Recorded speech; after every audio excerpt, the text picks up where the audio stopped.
जय गुरुजी संगत जी। आपका बहुत बहुत स्वागत है गुरुजी के इस चैनल पर, जिस पर हम उनकी प्यारी संगत के सत्संग शेयर करते हैं। अगर आपको भी अपने सत्संग हमारे साथ शेयर करने हैं तो आप डिस्क्रिप्शन में दिए गए व्हाट्सएप नंबर पर या तो ईमेल आईडी पर हमें लिखकर भेज सकते हैं। आपके सत्संग भी ज़रूर शेयर किए जाएंगे संगत जी के साथ। चलिए संगत जी, आज का सत्संग शुरू करते हैं। मैं पंजाब एग्रीकल्चर यूनिवर्सिटी में अपनी ससुराल में एक फंक्शन अटेंड करने के लिए गया हुआ था। उसी फंक्शन में गुरुजी का आगमन अपने अनुयायियों सहित हुआ। गुरुजी की छटा देखते ही बन रही थी। लगता था कि स्वर्ग से कोई देवता इस पृथ्वी पर उतर आया है। उसी संगत में गुरुजी को लंगर करते हुए काफ़ी देर हो गई। जब काफ़ी रात हो गई तो हम लोगों ने गुरुजी से सबने निवेदन किया कि आज रात आप इधर ही रुक जाइए। प्रातःकाल में आपको गाड़ी से छोड़ने के लिए मैं चलूँगा। उस समय गुरुजी जालंधर में रहते थे। गुरुजी ने तुरंत मना कर दिया। बोले कि मैं कभी भी किसी भी कीमत पे रात में नहीं रुक सकता हूँ, क्योंकि रात में मेरे को अपने स्थान पर ही पहुँचना अति आवश्यक है। मुझको रात में ही जाना होगा। गुरुजी का उत्तर सुनकर हम सभी लोग चुप हो गए और मैं गुरुजी को गाड़ी में लेकर चल दिया। उस गाड़ी में केवल 2 ही लोग थे। उस समय मारुति 800 गाड़ी मेरे पास थी। हम लोग करीबन 10 या 15 किलोमीटर चले होंगे। अचानक मुझे ध्यान आया कि मेरी गाड़ी में तो पेट्रोल ही नहीं है। मुश्किल से 10 किलोमीटर और आगे जा सकते हैं। मुझे यह भली भांति ज्ञात था कि इस समय कोई पेट्रोल पंप भी नहीं खुला हुआ। वह 90 का दशक था। उस समय पंजाब में आतंकवाद चरम सीमा पर। आतंकवादी खुलेआम सड़कों पर घूमते थे। किसी का कत्ल कर देना बहुत मामूली सी बात थी। इसलिए पूरा पंजाब रात 10 बजे सुनसान हो जाता था। केवल रात में आतंकवादी या पुलिस वाले ही मिलते थे। कोई बंदा सड़क पर नहीं मिलता था। एकदम मरघट जैसी शांति हो जाती थी। मुझे किसी अनिष्ट की आशंका होने लगी। चूंकि गुरुजी मेरे बराबर वाली सीट पर विराजमान थे, वे मेरी इस मनसा को भांप गए और मुझसे बोले, जब मैं स्वयं तेरे साथ गाड़ी में हूँ तो तुझे इतना डर क्यों लग रहा है? बिल्कुल चिंता मत कर, बस केवल गाड़ी चलाने में अपना ध्यान लगाए रख। मैंने गुरुजी से कहा, गुरुजी गाड़ी में पेट्रोल नहीं है और हम लोगों को 100 किलोमीटर की यात्रा करनी है।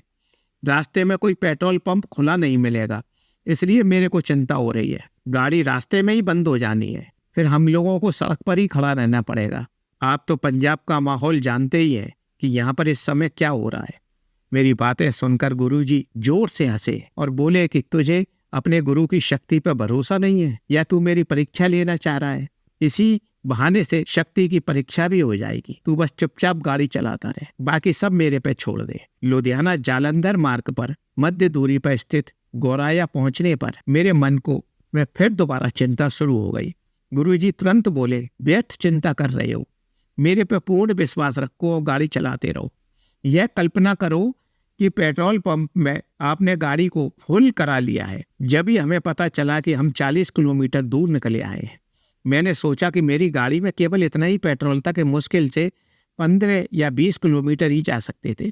लेकिन मुझे यह पता चल चुका था कि मेरी गाड़ी गुरुजी की दिव्य शक्ति से चल रही थी। शीघ्र ही हम जालंधर मंदिर पहुंच गए। जब गुरुजी गाड़ी से नीचे उतरे तो उन्होंने मुझसे कहा कि वह गाड़ी को बिना पेट्रोल के इतनी दूर ले आए हैं। प्रातः होते ही गाड़ी में पेट्रोल डलवा लेना, उसके बाद गाड़ी बिना पेट्रोल के नहीं चलेगी। तब जाकर मुझे एहसास हुआ कि गुरुजी एक असाधारण व्यक्तित्व हैं। वो चाहें तो हर असंभव कार्य कर सकते हैं। गुरुजी कोई पंडित नहीं है, अपितु एक असाधारण व्यक्तित्व है। उनकी संसार को अति आवश्यकता है। वास्तव में वो सतगुरु हैं। गुरुजी की दया अपरंपार है। वो करुणा के सागर हैं, जिसकी किसी से कोई समानता नहीं की जा सकती है। जयपुर में लाखों लोगों ने गुरुजी का आशीर्वाद प्राप्त किया था।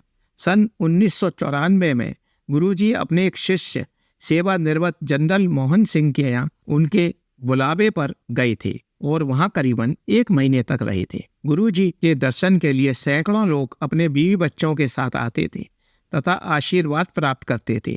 राजस्थान के अलग अलग गाँव में अपने बच्चों तथा बीवी के साथ बैलगाड़ियों, टांगे और अन्य प्रकार के साधनों से आते थे।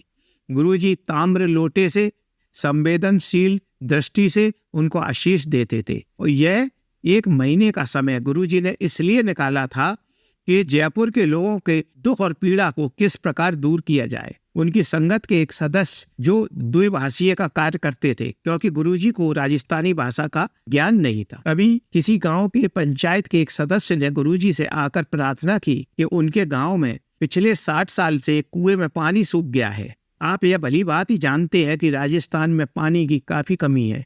वहाँ की महिलाओं को घर का पूरा काम करना पड़ता है तथा साथ में कई किलोमीटर दूर सिर पर 4-4 मटके रखकर पानी लाना पड़ता है। इस पानी की असली कीमत केवल राजस्थान के लोग ही जानते हैं।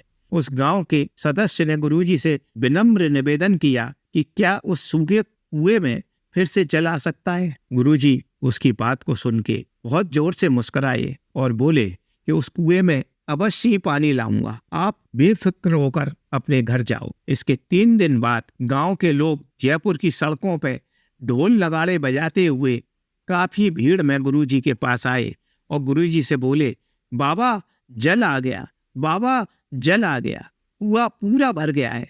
वो सूखा हुआ कुआं पानी से लबालब भर गया था। तभी गुरुजी उन सभी लोगों से बोले कि इस कुएं का जल अगर आप लोगों ने बेचने की कोशिश की तो यह फिर दोबारा से इसी तरीके से सूख जाएगा जैसे पहले सूखा हुआ था। अगर आप लोगों ने इस कुएं के जल को अपने यूज के लिए लिया तो यह पहले की तरह से ही आपको हमेशा भरा हुआ मिलेगा, कभी भी इस कुएं का जल नहीं सूखेगा। गुरुजी ने वहां और सभी प्रकार के रोगों का इलाज किया, चाहे वे मानसिक चिंता हो या पारिवारिक समस्या।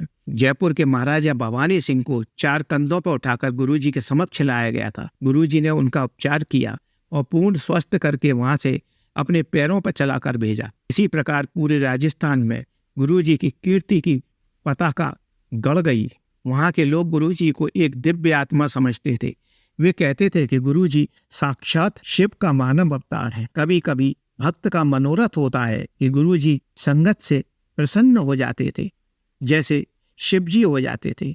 एक बार गुरुजी संगत कर रहे थे कि संगत में बैठी ग्रेवाल साहब की पत्नी रिम्पल को हाथ के इशारे से अपने पास बुलाया और अपने हाथ को ऊपर उठाया और उसमें प्रकट हुए 2 हीरे उन्हें दिए। वह ब्रिटेन की मुद्रा पाउंड में लिपटे हुए थे। आज भी 12 वर्ष बाद उन नायाब हीरों में गुलाब की सुगंध आती है जो कि गुरुजी की उपस्थिति का एहसास कराती है। ऐसे थे हमारे गुरुजी। अन्य अवसरों पर गुरुजी की विशेष कृपा रहती थी। 9 वर्ष की पूर्व संध्या पर मेरी ससुराल में गुरुजी की संगत हो रही थी। अचानक मेरे ससुर साहब पे गुलाब के पुष्पों की पंखुड़ियां बरसने लगीं और वो कहाँ से बरस रही थी ये किसी को भी नहीं मालूम था। करीबन आधा घंटा तक ऐसे ही बरसती रहीं और वहां नीचे ढेर लग गया। कुछ देर बाद एक महिला पर भी इसी प्रकार का चमत्कार हुआ। यह चमत्कार भक्तों पर गुरुजी का प्रेम दर्शाता है। गुरुजी अपने भक्त से कभी भी कोई मांग नहीं करते थे। वो तो आपके कर्मों को अपने ऊपर लेकर आपको उससे मुक्त कर देते थे। यह करने से उनकी पीड़ा का अंदाज हम और आप नहीं लगा सकते। बस मैं इस सत्संग को यही समाप्त करता हूँ। जय गुरुजी, शुक्राना गुरुजी। चलिए संगत जी, अब दूसरी आंटी का सत्संग सुनते हैं। क्योंकि मैं पंजाबी परिवार से होने के कारण मेरी भाभी गुरुजी की भक्त है। मैंने गुरुजी के बारे में कभी भी कुछ जानने की चेष्टा नहीं की थी। मेरी माँ मुझको 4 साल की उम्र में छोड़कर इस दुनिया से विदा हो गई थी। 4 साल की उम्र में माँ का ना होना कितना कष्टप्रद है। मेरे पिताजी ने मेरा पालन पोषण बहुत अच्छे से किया था। धीरे धीरे कई लड़की वालों के फ़ोन मेरे पिताजी के पास आए। उसमें उनके शादी के प्रस्ताव थे, शादी कर लीजिए आप हमारी पुत्रियों से। लेकिन मेरे पिताजी ने सभी लोगों को मना कर दिया कि मैं कोई शादी करना नहीं चाहता, क्योंकि मेरे एक लड़की है, वो लड़की परेशान हो जाएगी, इसलिए मैं शादी करना नहीं चाहता हूँ। क्योंकि सौतेली माँ कभी भी लड़की को ढंग से नहीं रख पाएगी। लेकिन जब मेरी दादी ने मेरे पापा को समझाया कि अभी तो बहुत उम्र है आपकी, पूरा जीवन पड़ा है, कैसे काटोगे, इस बात पर पिताजी शादी के लिए राजी हो गए। खैर, शादी होकर मेरे घर में मेरी सौतेली माँ आ गई। उनका व्यवहार मेरे प्रति अच्छा नहीं था। पिताजी के सामने तो मुझसे बहुत अच्छी तरीके से बातें करती थी, लेकिन पिताजी के जाते ही उनका व्यवहार बदल जाता था। मुझसे इस तरह से रूढ़ व्यवहार करती थी। धीरे धीरे समय निकलता गया और मेरे एक सौतेला भाई व एक बहन इस दुनिया में आ गए। अब सौतेली माँ का व्यवहार मेरे प्रति और ज़्यादा खराब हो गया, क्योंकि सारा ध्यान उनके बच्चों के तरफ हो गया। अब वो धीरे धीरे मेरे को मारने भी लगी थी। यदि मेरे से कोई सी भी गलती हो जाती थी तो वो जरा जरा सी बात पर मारती थी, खाना नहीं देती थी। एक एक टाइम मेरे को खाना नहीं मिलता था। मैं डर के मारे पिताजी से कुछ कहती नहीं थी। उसने साफ साफ शिकायत करी कि अगर तुमने मेरी शिकायत अपने पिताजी से की तो मैं तेरा मुंह ही जला दूंगी। मैं रोकर चुप हो जाती थी और अपने कर्मों को दोष देती थी। शायद मैंने पिछले जन्म में या किसी और जन्म में इस औरत का बुरा किया होगा, तभी तो ये मेरे को सौतेली माँ के रूप में मिली, और मेरी माँ के बनने के बाद में भी ये मेरे को इस जन्म में दुख देने आ गई है। संगत जी, धीरे धीरे मैं बड़ी हो रही थी। यदि मैं अपने भाई बहन के साथ खेल लेती थी तो वो लोग अपनी माँ से शिकायतें लगाकर मुझे पिटवाते थे। मुझे रोता देखकर उन लोगों को बहुत सुकून मिलता था। मेरे पिताजी को शुरुआत में किसी भी बात का पता नहीं था, लेकिन धीरे धीरे उनकी निगाहों में ये घटना आ गई। लेकिन वो मजबूर थे। वो लोक लाज की वजह से कुछ कह नहीं सकते थे, वो कुछ कर भी नहीं सकते थे। मेरी नई माँ ने उनको भी अपने दबाव में ले लिया था। अब मैं बड़ी हो गई थी तो घर पर सभी को मेरी शादी की चिंता होने लगी। इस पर मेरी माँ कहती थी, इस लड़की के लिए तो हम ऐसा रिश्ता देखेंगे कि जो रोज कमाता हो और रोज खाता हो और शक्ल सूरत का भी ज़्यादा बढ़िया ना हो। मैं उनकी सारी बातें सुनकर चुप हो जाती थी और भगवान पर छोड़ देती थी कि भगवान जैसा करेंगे मेरे साथ वैसे में मैं बहुत खुश रहूँगी। मेरी भाभी ने मुझे बताया कि छतरपुर वाले गुरुजी एक पहुँचे हुए गुरुजी हैं, वे भगवान शिव का अवतार हैं, तो उनका ध्यान किया कर। इस पर मैंने अपनी भाभी से कहा, मेरे पास में उनका कोई स्वरूप नहीं है। तो उन्होंने अपने पास से गुरुजी का एक पॉकेट स्वरूप निकाल कर दिया। उस स्वरूप को पाकर मैं तो जैसे निहाल हो गई। मैंने अपनी छाती से उस स्वरूप को लगा लिया। इतने में मैंने ये महसूस किया कि उस स्वरूप में से गुलाब की खुशबू आ रही है। वह खुशबू धीरे धीरे तेज होती जा रही थी। मैंने स्वरूप को अलमारी में सुरक्षित रख दिया, क्योंकि यदि माँ देख लेगी तो वह उल्टा सीधा बोलेगी। इतने में मेरी सौतेली माँ मेरे कमरे में आई तो उसको गुलाब की खुशबू महसूस हुई और सोचने लगी कि इतनी खुशबू कहाँ से आ रही है। उसने मेरे से पूछा, क्या तूने कोई परफ्यूम लगाया है? मैंने कहा, नहीं, मैंने कोई परफ्यूम नहीं लगाया। मैंने उसके बाद में भी ये कहा कि मेरे को नहीं मालूम कि कैसे खुशबू आ रही है। मैंने स्वरूप वाली बात उनसे छुपा ली। आज मुझे माँ की बहुत याद आ रही थी। उनको याद करते करते मैं सो गई। रात में सपने में देखती हूँ कि एक सफ़ेद सा उजाला मेरे कमरे में हुआ। उजाले में गुरुपा आ गए और बोले, बेटी डरना नहीं, अब मैं आ गया हूँ, तू बिल्कुल फिक्र ना करना, मैं सब चंगा कर दूंगा। मेरे को सब मालूम है कि तेरे साथ क्या व्यवहार हो रहा है और कैसे तेरे को दुखी किया जा रहा है। दूसरे दिन मैंने महसूस किया कि मेरी सौतेली माँ जो हर समय जली कटी सुनाती थी, आज उसका व्यवहार मेरे तथा पिताजी के प्रति बहुत अच्छा था। मुझे बड़ा आश्चर्य हुआ। अब हमारे घर का वातावरण अच्छा रहने लगा। मैं प्रतिदिन गुरुजी के स्वरूप के आगे एक दीपक जलाकर जाप देती थी और तुरंत ही अलमारी को बंद कर देती थी। अभी तक मेरे कोई भी भाई और बहन ने और ना ही सौतेली माँ ने गुरुजी के स्वरूप को देखा था। मेरी सौतेली माँ को किसी प्रकार का पता नहीं चल पाया। आज गुरुजी की कृपा से मैंने ग्रेजुएशन पूरा कर लिया है तथा MBA में एडमिशन ले लिया है। मैं चाहती हूँ कि पढ़ लिख कर मैं अपने पैरों पर खड़ी हो जाऊँ और अपने पिताजी की सहायता कर पाऊँ। मेरी गुरुजी से दरकार है कि अपनी रहमत मेरे घर पर इसी तरीके से बनाए रखना। जब भी समय मिलेगा मैं छतरपुर वाले मंदिर दर्शन करने अवश्य जाऊंगी। अभी तो मेरा घर का मंदिर ही छतरपुर का मंदिर बना हुआ है।